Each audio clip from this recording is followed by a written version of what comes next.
Bali, ibig ko sabihin, bali yung beam nito at saka yung haligi, pares ang sukat. Parehas. Anong ginawa mo dito sa may haligi na to? Bali, ano na siya, no? Apat na 12 mm at saka isang 10 mm. Tapos, ang yung stirrup mo, 9 mm. 9 mm.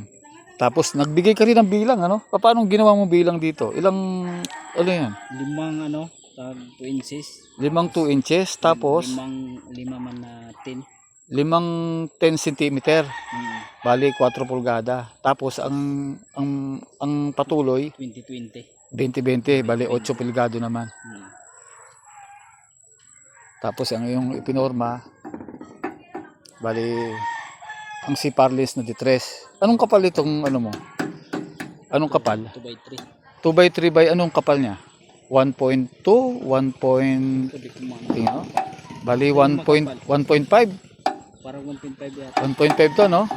Saan ba ito binili? Huwag na. Sabihin ko saan mo binili. Kaya hindi ano yan. Basta 30 rin yung siding mo. Oo.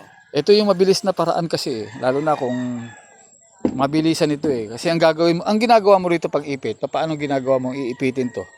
Para maisarado mo. Anong pang sarado mo dyan? Ano lang, alambre lang. Inaalambre mo lang? Katulad doon. Okay. Lang. Tapos yung ano, yung alambre yung nandoon bawat ilan yan distansya niyan? Bali 3 pie ang distansya ng alambre. Kaya lang? Kaya lang man.